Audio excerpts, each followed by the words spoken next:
आरोग्यं सुख संपदः शत्रुवृद्धि विनाशाय दीपज्योति नमोस्तुते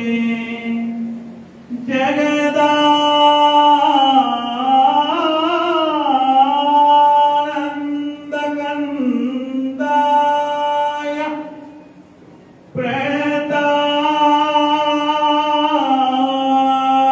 प्रणतातिहराय च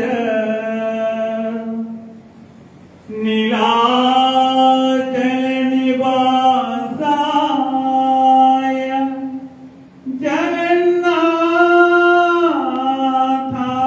ते नमः। नीलाचलनिवासाय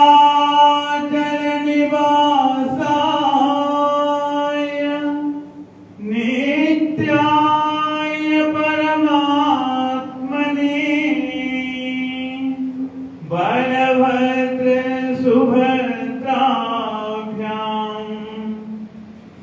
जगन्नाथाय ते नमः। स्विनाभरीतमस्तु मा विद्विषावहै। ॐ शान्तिः शान्तिः शान्तिः। हरिः ॐ।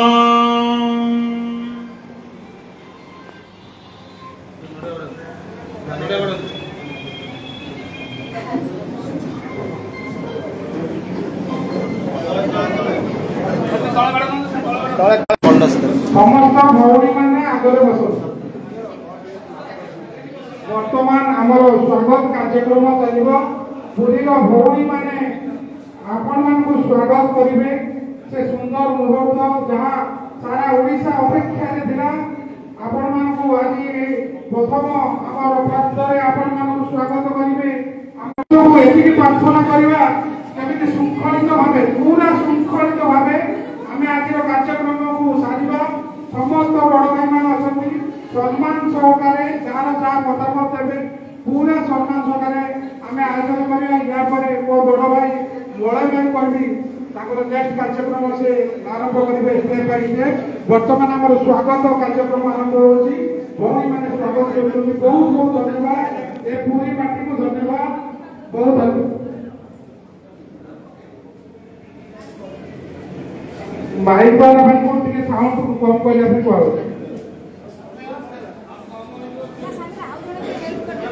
धन्यवाद पंडित सर धन्यवाद। ठीक है धन्यवाद पंडित सर। सभा मंच को आम से 3 जन बड़ भाई आमर गुरुजन दीदी भाई को आम अनुरोध करूँ भगवान भाई दर्शन भाई और रत्न भाई सभा परिचालना करेंगे।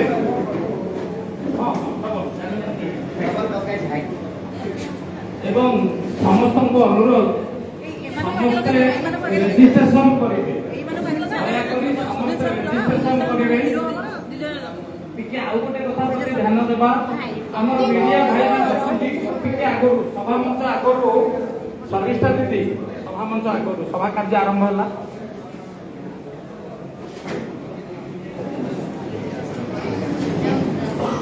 आमे जतबले मीडिया भाई माने आउछोनी आमे तांको टिके ए पाखरे ए कोटरे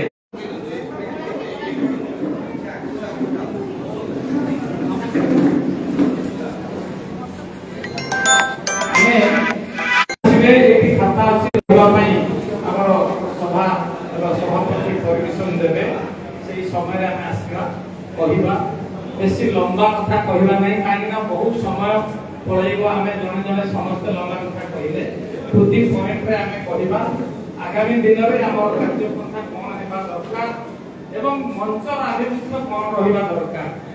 मंच एक संगठन रूपे प्रस्तुत हो सारी आज तार जन्मदिन आज पवित्र जन्मदिन रे अनंत सार जो भली शोक उच्चारण करी आम नवजात शिशुर जन्म समय रे जन्म मुहूर्त रे मंत्रमुग्ध करिकंती प्रभु जगन्नाथ पीठ जगन्नाथ धाम रे एथुर स्पष्ट बारी होची आम शिशुटी किभली हेबो।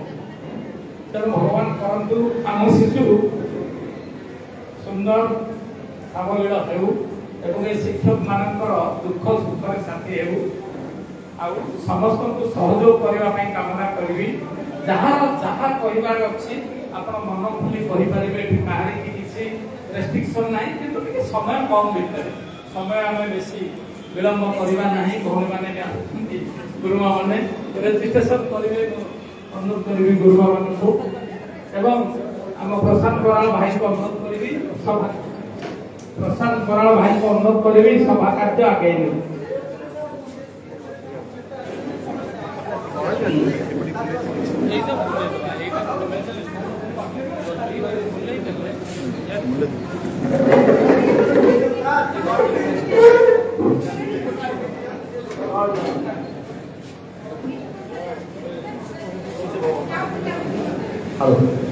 ଜୟ ଜଗନ୍ନାଥ, ଜୟ ଗୁରୁ ଶୋଭନ।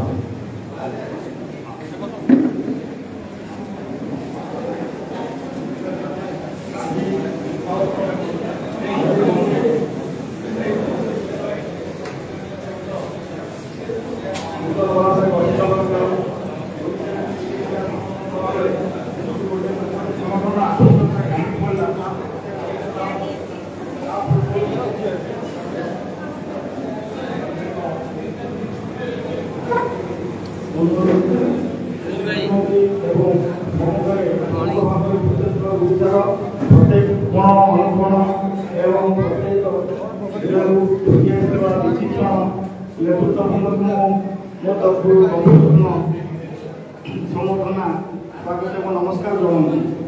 ଆପଣମାନେ ଆଜି ଏତେ ମାତ୍ରାରେ ଏଠାରେ ପୁରୀରେ ଏକତ୍ରିତ ହୋଇ ନୂତନ ସଂଗଠନ ଗଠନ କରିବା ଉଦ୍ଦେଶ୍ୟରେ ଯେଉଁ ପ୍ରୟାସ କରିଛନ୍ତି ତାକୁ ସାଧୁବାଦ, ଧନ୍ୟବାଦ।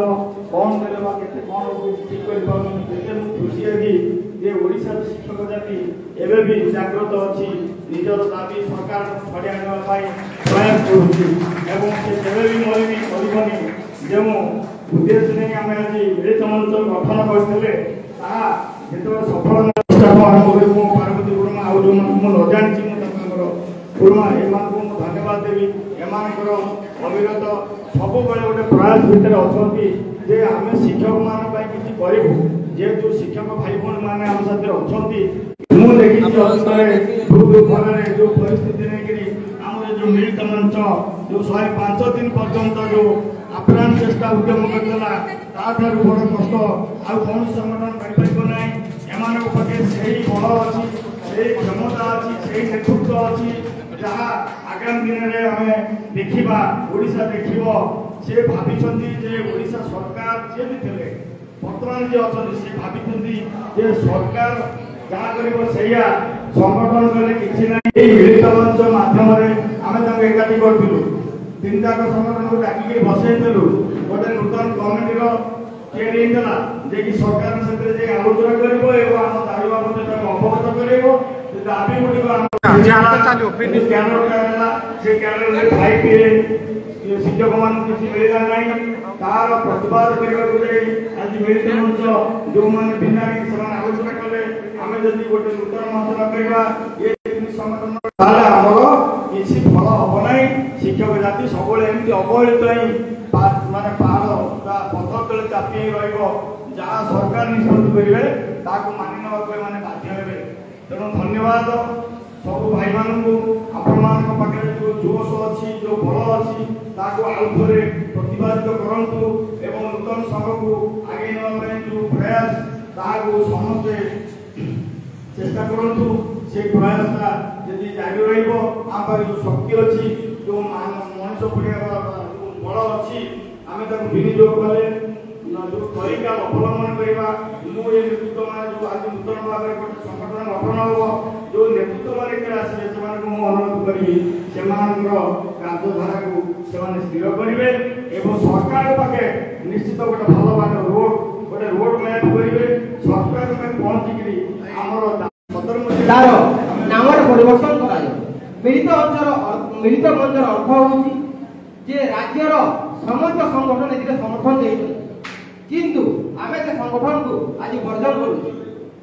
ପୂର୍ବରୁ ଯିଏ ଯେଉଁ ସଂଘରେ କାର୍ଯ୍ୟ କରୁଥିଲେ ମଧ୍ୟ ଆଜି ଏଠାରେ ଶପଥ ନେବାକୁ ହେବ ଯେ ସବୁ ସଂଗଠନକୁ ଆମେ ସହଯୋଗ ମନୋଭାବ ଦେଇ যে কার্য করুଥିଲେ ସେଥିପାଇଁ ଆଜିଠାରୁ ଆମେ ସମସ୍ତେ ସେହି ସଂଘକୁ ବର୍ଜନ କରୁ ବୋଲି ଏଠୁ ମିଡ଼ିଆ ଗାଇଡ୍ ଦିଆଯିବ। ବର୍ତ୍ତମାନ କାର୍ଯ୍ୟକୁ ଆରମ୍ଭ କରି ସମସ୍ତଙ୍କୁ একত্রিত କରି ପରବର୍ତ୍ତୀ ସମୟରେ ବର୍ତ୍ତମାନ ଏଠି ଆମେ ସମସ୍ତେ ଏକତ୍ରିତ ହେଲେ ସମସ୍ତଙ୍କର ଭାବକୁ ଏକ ହେଲା। ପରବର୍ତ୍ତୀ ସମୟରେ ଯେମିତି 2017ରୁ ବିଭିନ୍ନ ଭିଲିୟନ ମାନେ ଆସି ସଂଗଠନକୁ ବା ଆନ୍ଦୋଳନକୁ ଭଣ୍ଡୁର କଲେ ସେମାନେ ଯେମିତି ଏଣ୍ଟ୍ରି ନ ମାରନ୍ତୁ ସେଥିପାଇଁ ଆମେ ତାର ଉପରେ ଜିଲ୍ଲା ମତାମତ ରଖିଛୁ। ଆନ୍ଦୋଳନ ହେବା ପୂର୍ବରୁ ଯାହା ଥିବ ଏକ୍ଜିକ୍ୟୁଟିଭ ବଡି ସମସ୍ତେ କୋର୍ଟ ଏଗ୍ରିମେଣ୍ଟ କରିବେ ଯେ 3 ଭାଗରୁ 2 ଭାଗ ସହମତି ନ ହେଲେ କୌଣସି ପରିସ୍ଥିତିରେ ଷ୍ଟ୍ରାଇକ୍ କଲ୍ଡ ହୋଇପାରିବ ନାହିଁ। ଯଦି କୌଣସି ଚାପ বা প্রলোভন বা পরিস্থিতিরে স্ট্রাইক কল্ড हुए এক সাধারণ শিক্ষক সেই এক্সিকিউটিভ বডি নামে কোর্টে এফআইআর দেই পারিব। কৌনসি পরিস্থিতিরে গোটিয়ে ডিমান্ড রহিব সে হচ্ছে 4200 গ্রেড পে পাই ছুটি মাঝি ঘোষণা করে। ধন্যবাদ।